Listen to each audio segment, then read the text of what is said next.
কৃষ্ণ কৃষ্ণ কৃষ্ণ হরে হরে হরে রাম রাম রাম হরে হরে হরে কৃষ্ণ কৃষ্ণ কৃষ্ণ হরে হরে হরে রাম রাম রাম হরে শ্রী গুরু ভাই গৌর প্রেমানন্দে। তাহলে হরে হরে। এই চারটি স্থান দিলেন কলিকে, কিন্তু এই চারটে স্থান নিয়ে তিনি সন্তুষ্ট হলেন না। কে? কলি। কিন্তু কলি দেখুন প্রথমে কি বলেছিল, যে আপনি আমাকে যে স্থান দেবেন সেই স্থানে আমি থাকবো। ওই যে এবার পেয়ে বসছে, বলে একটু একটু করে তো সব মেনে নিচ্ছে, তাহলে আর একটা স্থান চেয়ে নি। কেননা এই স্থানগুলো থেকে চেষ্টা করলে আমরা দূরে থাকতে পারবো, যদি চেষ্টা করি। নেশা যে সকলেই করে তা নয়, অমেধ্য কুমেধ্য যে সকলেই খায় তা নয়, নিজের স্ত্রীর প্রতি যে অতি আসক্ত হয় এমনও ব্যক্তিটা আছে। তাহলে চারটে স্থান থেকে আমরা দূরে থাকতে পারবো চেষ্টা করলে। সেই জন্য কলি চিন্তা করলো, তাহলে তো আমার একদমই নির্বিচারে বিচরণ করা যাবে না, তাহলে আর একটা স্থান চেয়ে নিই, যে যাকে, যে বস্তুটাকে জগতের সকলে ভালোবাসবে, আবাল বৃদ্ধ বনিতা কেউ ভালোবাসবে না, এমন একটা মানে সকলেই ভালোবাসবে এমন একটা স্থান চেয়ে নিই। সেটা কি? হচ্ছে সুবর্ণ, সোনা। সোনা ভালোবাসে না কেউ আছে এখানে জগতে? কেউ আছে? সবাই ভালোবাসে। কেন ভালোবাসে? আরো ভালোবাসবে, তাকে ভালোবাসে যার মূল্য অনেক বেশি। মূল্য এখন কত হয়েছে? 1,30,000 না কত? তাহলে যতই দাম বাড়বে ততই তার কতটা বাড়বে। এই জন্যে ওই সোনা চেয়ে নিলেন কলি। তো কলির মধ্যে সোনা আছে।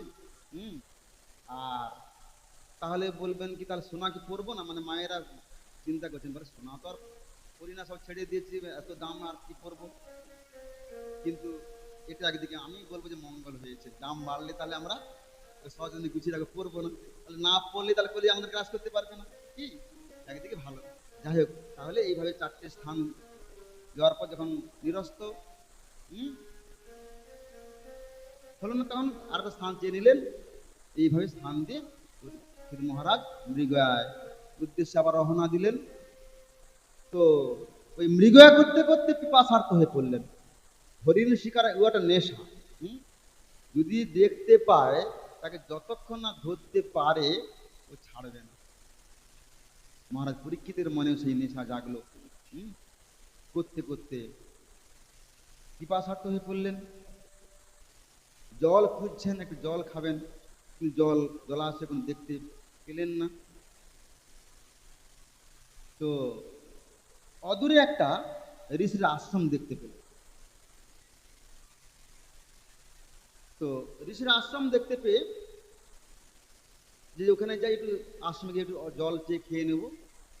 কিন্তু আশ্রমের দিকে এগিয়ে গেলেন বটে, আশ্রম প্রাঙ্গণে ঋষি তখন ধ্যানস্থ। তাকে গিয়ে বলছেন, ও ঋষি মশাই একটু জল দেন না, ও ঋষি মশাই একটু জল দেন না। কিন্তু সে তার মধ্যে নেই। সমাধি যোগে বসে আছেন। এখানে সমাধি যোগ কাকে বলা? সমাধি মানে তার দেহটা ভগবানের সঙ্গে লীন করে দিয়েছেন। সেই সময়টা তিনি ইহ জগতে নেই, ওই রক্ত মাংসের দেহটা আছে বটে, কিন্তু সমাধিস্থ অবস্থায় আছে, ভগবানের চিন্তায় নিমগ্ন, কোনো বাহ্য জ্ঞান তার নেই। ওই যে পরীক্ষিত মহারাজ জল চাইছেন, তার কথার কানে প্রবেশ করছে না। পরীক্ষিত মহারাজ ক্রুদ্ধ হলেন যে আমি সাধারণ জন নয়, আমি একজন রাজা এই দেশের, আমার জন্য এরা সুখ শান্তিতে বাস করে আছে, আমি একটু জল চাইছি, আমার জল দিচ্ছে না। ঘুমের ভান করে বসে আছে। কিন্তু তিনি ভান করেননি, প্রকৃত ধ্যানস্থ ছিলেন। যখন জল পেলেন না, কেউ পেলেন না, তখন কি করলেন? ক্রুদ্ধ হয়ে সামনে একটি মৃত সর্প পড়েছিল, সেই মৃত সর্পকে কি করলেন, তার যে হাতে ধনুক ছিল সে ধনুকের অগ্রভাগ দিয়ে তুলে ওই ঋষির গলায় জড়িয়ে দিলেন। হুম। এখানে অনেক শ্লোক ছিল, অনুবাদও ছিল, কিন্তু আমার কার্তিক দা টাইমের ইঙ্গিতটা দিয়ে দিয়েছে, আমাকে দেখাচ্ছে। মানে টাইম 8:30 বাইরে যাচ্ছে, এখন 8:23, মানে 7 মিনিট পরে। তাহলে 8:30 বন্ধ করবো তো নাকি?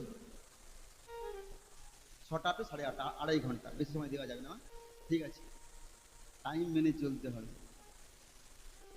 তাহলে যত সম্ভব আমাকে রিয়েল টানতে হবে, বিশদ ব্যাখ্যা করতে গেলে হবে না। হুম। এখানে খুব সুন্দর অনুবাদ ছিল, যাক ও থাক। যখন জল সে পেলেন না, ক্রুদ্ধ হয়ে মৃত সর্পটা গলায় জাড়িয়ে দিলেন। আর এতক্ষণ পাশে ওই ঋষির ছেলে খেলা করছিল। তাহলে এই ঋষির নাম কি? শ্রমিক ঋষি। আর ছেলের নাম কি? সিংহী। অদূরে খেলা করছিল। যখন গলায় সাপটা জড়িয়ে দিয়েছে, ইতিমধ্যে কি খবর দিয়ে দিয়েছে ওই ছেলেটাকে? কি খবরটা দিয়েছে? বলছে তোর বাবার গলায় এই মৃত সর্প জড়িয়ে দিয়েছে।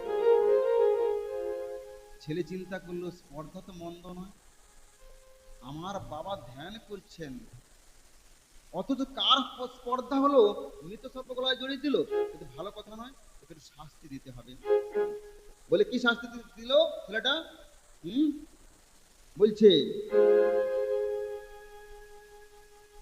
মর্যাদা লঙ্ঘনকারী যেই কুলাঙ্গার করেছে অপমানিত পিতারে আমার, আজ হতে শুরু করে 7ম দিবসে দংশিবে তৎপ্রকতারে আমার আদেশে।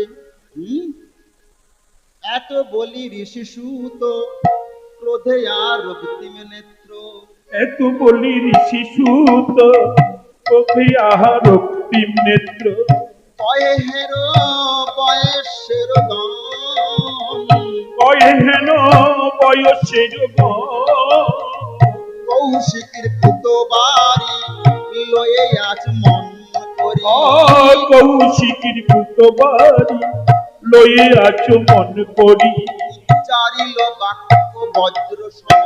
দেখো উচ্চারিল উচ্চারিল উচ্চারিল বাক্য বজ্র সম। এত বলি ঋষি সুত, সুত মানে পুত্র, ওই শ্রমিক ঋষির পুত্র সিংহী কি করলো, ক্রোধে আর মানে এত রেগে গেছে, রক্ত চোখ করে অভিশাপ দিচ্ছে। কি বলে?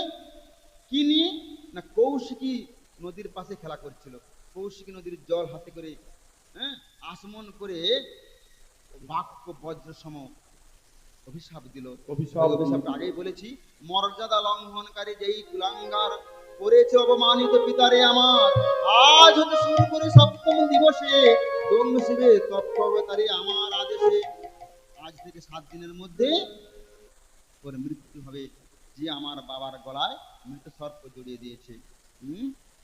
আর এতক্ষণ শ্রমিক ঋষির ধ্যান ভাঙছিল না, যেই না অভিশাপটা দিল, ঠিক সেই মুহূর্তে ধ্যান ভাঙ। কেন? এরাই হচ্ছে প্রকৃত সাধক। এতক্ষণ ধ্যান ভাঙলো না, এখন ভাঙলো কেন না, এই অভিশাপটা দেওয়া ঠিক হয়নি। এদিকে পুত্র চিন্তা করছে, আমি বাবার জন্য কি একটা সুন্দর কাজ করেছি, বাবা আমাকে আদর করবে, এই জন্য অভিশাপটা দিয়ে বাবার কাছে এসে বলছে, বাবা আমি একটা কাজ করেছি তোমার জন্য, তোমার অপমান সহ্য করতে না পেরে আমি একটা কাজ করেছি। কি কাজ? তোমার গলায় যে মৃত সর্প জড়িয়ে দিয়েছিল তাকে আমি অভিশাপ দিয়েছি, আজ থেকে 7 দিনের মধ্যে তার মৃত্যু হবে। বাবা আদর করবে কি? মানলেন না, কিন্তু তিরস্কার করতেও ছাড়লেন না। বলছে তুই কি ভাবলি যে তোকে আদর করবো, ভাবলি কি করে? তুই ভাবছিস খুব বাহাদুরি করলি না, কিন্তু না, এই কাজটা তোর করা ঠিক হয়নি। তুই লঘু পাপে গুরুদণ্ড দিলি, তুই কাকে দণ্ড দিলি? তুই কি চিনিস ওকে? ওর জন্যে আমরা কত সুখ শান্তিতে বাস করে আছি, ও আমাদের ধার্মিক রাজা, এই দেশের রাজা, তুই সকলকে সুখ শান্তিতে রাখতে পেরেছেন, তাকে তুই অভিশাপ দিলি। এ তুই ঠিক করিসনি। কিন্তু হায় অদিষ্ট, তুই তো অভিসম্পাদ দিয়েই ফেলেছিস। তুই ব্রাহ্মণ সন্তান, আর ব্রাহ্মণের অভিশাপ কখনো বিফলে যায় না। কি করব কি না করব তিনি চিন্তা করছেন। ছোট ছেলে না বুঝে অভিশাপ দিয়েছে, কিন্তু আমি তো আমি তো জানি এই দণ্ড পাওয়া। বললেন ও দণ্ড দিয়েছে, এই দণ্ডের তো একটা বিহিত আমাকে করতে হবে। তিনি কি করলেন, তার এক প্রিয় শিষ্য গৌরমুখ নামক এক প্রিয় শিষ্যকে পাঠালেন। কোথায়? রাজা পরীক্ষিতের প্রাসাদে। রাজা পরীক্ষিত এই কাজটা করবার পর গিয়ে অনুতাপানলে ভুগছে, আমার এই কাজটা করা ঠিক হয়নি। এখানে একটা শিক্ষণীয় বিষয় আছে। একটা কাজ করবার আগে 100 বার ভাববেন। একটা কথা আছে না প্রবাদ বাক্য, ভাবিয়া করিও কাজ, করিয়া ভাবিও না। রাজার মতন ব্যক্তিও কাজটা ভুল করলেন, কিন্তু সত্যি ভুল করলেন। সবই ভগবানের পরিকল্পনা। সাধারণ জন ভুল করলেও রাজা ভুল করবে না, কিন্তু ভুল করাবে। কে করাচ্ছেন? তিনি করাচ্ছেন। না হলে কি তিনি ওখানে জল পায় না অন্য কিছু চেষ্টা করতে পারতেন না? না, ওইভাবে ঘটনা ঘটবে, এটাই ভগবানের পরিকল্পনা। তিনি ওই কাজ করে গিয়ে প্রাসাদে চিন্তা করছেন যে এত বড় গর্হিত কর্ম আমার করা ঠিক হয়নি, কিন্তু করে যখন ফেলেছি, আমার মতন ব্যক্তি করেছে ওই কাজটা, আমি নিজেই দণ্ডিত হব। আমি ওই তৃষ্ণার জল ক্ষুধার অন্ন আর গ্রহণ করব না। এদিকে শিষ্যটিও এসে বলছে, রাজামশাই আমার গুরুদেব আপনার কাছে পাঠালেন। কেন? আমি তো পাপ করেছি, অপরাধ করেছি, অপরাধের স্খলনের জন্য। বলুন কি খবর, কি করতে হবে আমাকে?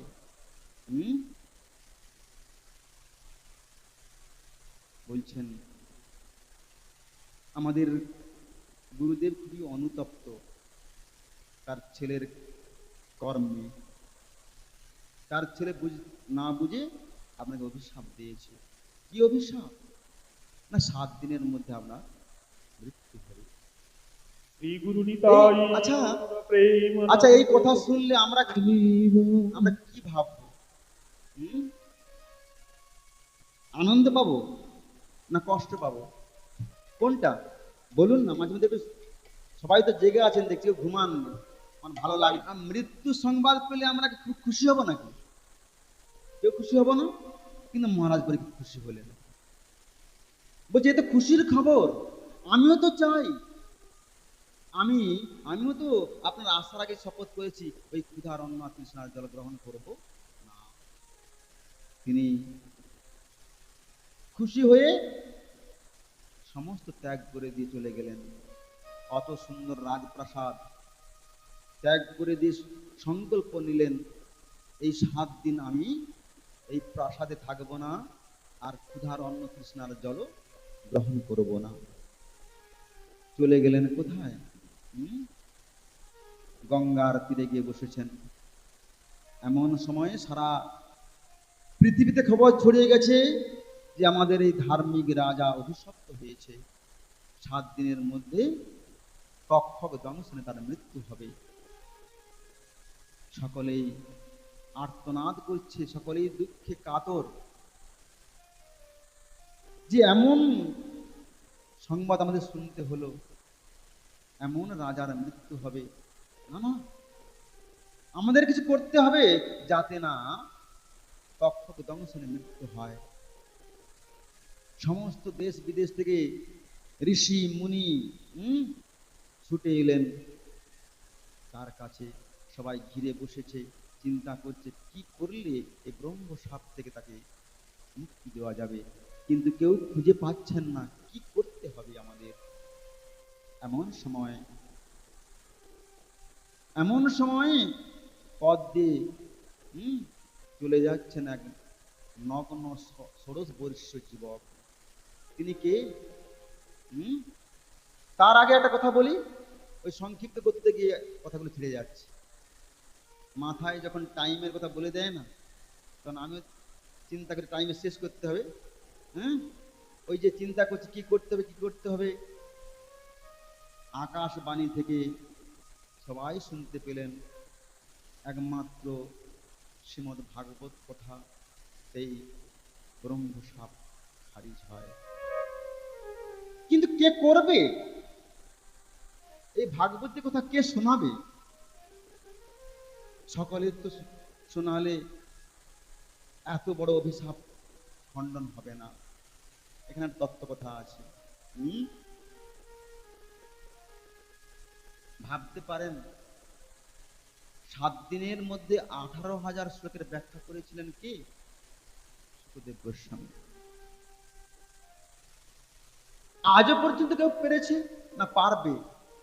পারবে না।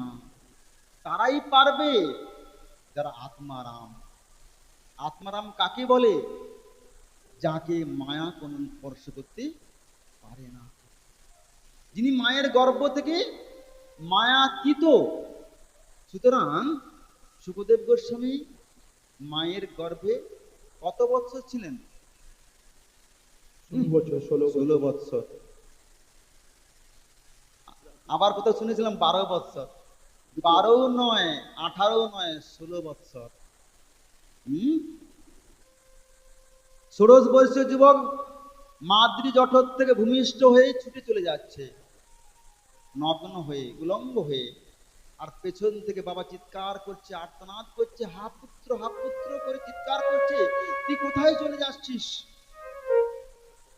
কিন্তু এই পিতার ডাক পুত্রের কানে প্রবেশ করেনি। তার একটাই কারণ, ওই ডাকটা তো মায়ার ডাক। হা পুত্র, তুই কোথায় চলে যাচ্ছিস? আমাকে ছেড়ে। এটা মায়ার ডাক নয়? কিন্তু তিনি যে মায়াতীত, তিনি যে মায়ের গর্ভ থেকে মায়া থেকে স্পর্শ করতে পারেনি। এখানে একটা ঘটনা ঘটেছিল। কত প্রমাণ দিচ্ছেন দেখুন। সুখদেব গোস্বামী যে একদম মায়াতীত তার প্রমাণ দেখুন।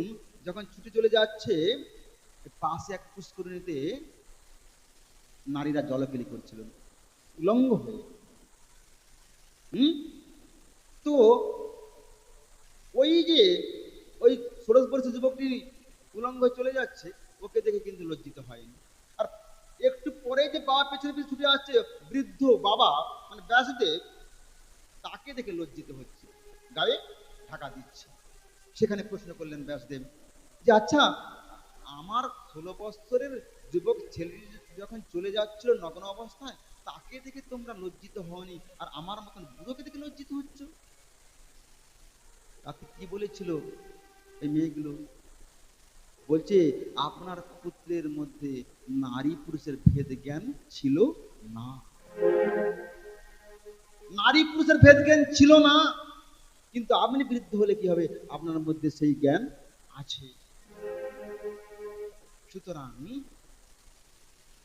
আপনার ছেলে সাধারণ ছেলে নয়, ও মায়ের গর্ভ থেকে মায়াতীত, ওকে মায়া স্পর্শ করতে পারে না।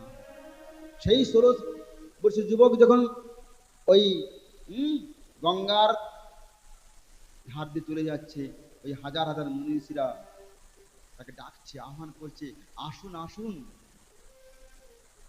আপনি তো আমাদের ধার্মিক রাজাকে ব্রহ্ম সাপ থেকে মুক্তি দেওয়ার প্রকৃত যোগ্য ব্যক্তি। কেন? সুখদেব গোস্বামী বললেন যে আচ্ছা, আমাকে কি জন্য ডাকছেন? বলছে আপনাকে আমাদের ধার্মিক রাজাকে 7 দিন ভাগবত শোনাতে হবে।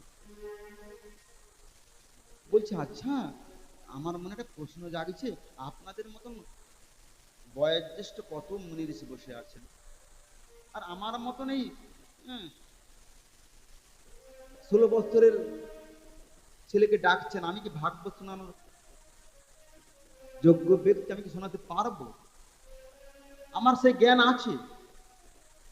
আপনার অত বয় বৃদ্ধ, আপনাদের জ্ঞান নেই। বলছে বাবা, 1 নম্বর বয়সের বিচারেও যোগ্যতা প্রমাণ হয় না, 2 নম্বর বয়সের বিচারেও জ্ঞানের প্রমাণ হয় না। আর সব থেকে বড় কথা, এই ব্রহ্মসাপ থেকে মুক্তি দেওয়ার জন্য সাধারণ জন ভাগবত এই কথা শোনালে হবে না। সাধারণ বলতে না, বলছে আমরা যেখানে এই যে হাজার হাজার সব মনীষী বসে আছি, আমরা কেউ মায়াতীত নয়, কেবলমাত্র আপনি মায়াতীত, আপনাকে মায়া স্পর্শ করতে পারে না। সুতরাং আপনি যোগ্য ব্যক্তি। বুঝতে পারলেন? ছোট বড়র বিচার নেই এখানে। আপনি 16 বছরের যুবক হলে কি হবে? এই গুণটা, আপনি আত্মারাম, আমাদের মধ্যে কেউ আত্মারাম নেই। সুতরাং আসুন কৃপা করে আমাদের এই ধার্মিক রাজাকে পাঠ শোনান। বলে সপ্তাহ যজ্ঞ শুরু হলো। সপ্তাহ যজ্ঞ শেষ হলো। রাজামশাই চিন্তা করলেন, আমার তো মৃত্যু হবে অবধারিত, কিন্তু তক্ষক ভয় পাচ্ছে না। ওই ভাগবতী কথা শুনে তক্ষকও দংশন করতে চাইছে না। কিন্তু রাজামশাই চিন্তা করলেন, দংশন তোমাকে করতেই হবে, কেন ব্রাহ্মণ বাক্য কখনো মিথ্যে হওয়ার নয়। আর আমি রাজা হয়ে এত বড় পাপ কার্য করব না। ব্রহ্ম বাক্য সর্বদাই সত্য থাকবে জগতে। সুতরাং আমি দুটো কুলি রক্ষা হবে। আমি মৃত্যুবরণ করব, স্বেচ্ছা মৃত্যু। তাহলে জগদ্দীপ জানবে যে তাহলে ব্রহ্ম সাথে মৃত্যু হয়েছে, তাহলে ব্রহ্ম বাক্য খারিজ হলো, অথচ মৃত্যু হলো। সবটাই রক্ষা হলো। তিনি স্বেচ্ছা মৃত্যু নিলেন। আর তক্ষক দংশন করল না। তাহলে কি হলো? এটাও কিন্তু ভাগবত মাহাত্ম্যের একটা দিক। আগে যে 3টে উপাখ্যান বলেছি, এটাও ওই ভাগবতের মহিমা, যে ব্রহ্ম সাপ খারিজ হয়ে যায় ভাগবতের দ্বারা। তাহলে আর আমার সময়ও শেষ। তাহলে আজকে প্রথম দিনে আমরা ওই প্রথম স্কন্ধ পর্যন্ত বিশ্রাম নিলাম, কিন্তু ভাগবত সপ্তাহের নিয়ম আছে প্রথম দিন 3য় স্কন্ধ পর্যন্ত যেতে হয়। তাহলে আমি 2টো স্কন্ধ পিছিয়ে থাকলাম। তাহলে যত দিন যাবে আমার চাপ পড়বে। তার মানে আগামী দিন থেকে আমাকে আরো রিলটা টানতে হবে দ্রুত। আসুন আমরা এখানে 8:43 মানে 8:45 ধরুন, 15 মিনিট সময় কীর্তন হবে, 9টার মধ্যে শেষ হবে। আগামী দিনে কিন্তু আমি যখন এসেছিলাম, আমি কিন্তু জাস্ট 6:45 এখানে ঢুকে গেছি, কিন্তু তখন সে 4 জন কীর্তনে বসেছিল। কিন্তু তারপরে পরে কিন্তু প্যান্ডেলটা ভরে গেল মুহূর্তের মধ্যে। সুতরাং মনে করবেন না যে ও 6টা বলুক তো ও 6টা শুরু হবে না, কিন্তু 6টাতেই শুরু হবে। আমি অহংকার করব না, গর্ব করব না, আমি চেষ্টা করব 6টাতে পাঠ শুরু করবার জন্য। আগামী দিন যারা এসেছেন সকলে আসবেন, আরো যারা আসতে চায় তাদেরকে নিয়ে আসবেন, বলে দেবেন যে ঠিক 6টা শুরু হবে। শীতের রাত্রি তো 9টার বেশি হবে না।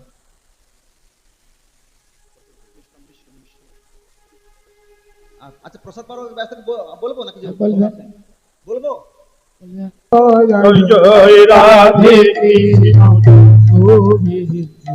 জয় জয় শ্যাম সুন্দর মদন মোহন বৃন্দাবন চন্দ্র, জয় শ্যাম সুন্দর মদন মোহন বৃন্দাবন চন্দ্র, জয় জয় রাধা রমন রাস বিহারী শ্রী গোকুলানন্দ, রাধা রমন রাস বিহারী শ্রী গোকুল, জয় জয় রাধা কান্ত রাধা বিনোদ শ্রী রাধা গোবিন্দ, জয় জয় রাধা কান্ত রাধা বিনয় শ্রী রাধা গোবিন্দ জয় জয় রাসেশ্বরী বিনোদিনী ভানুকুল চন্দ্র জয় রাশেশ্বরী বিনোদিনী কানুকুল চন্দ্র জয় জয় ললিতা বিশাখায় আদি যত সখী বৃন্দ জয় জয় ললিতা সখায় আদি যত সখী বৃন্দ জয় জয় শ্রীরূপ মঞ্জুরি আদি মঞ্জুরি অনঙ্গ শ্রী রূপ মঞ্জুরি আদি মঞ্জুরি অলঙ্গ জয় জয় পূর্ণমাসী কুন্দলতা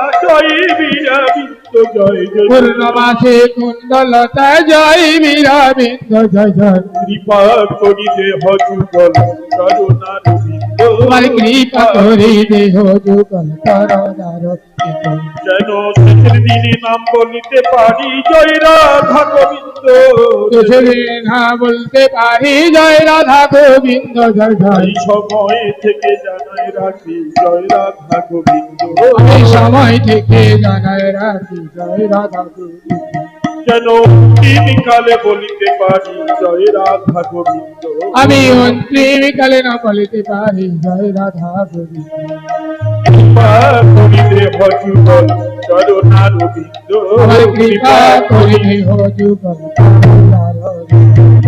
জয় রাধে কৃষ্ণ গোবিন্দ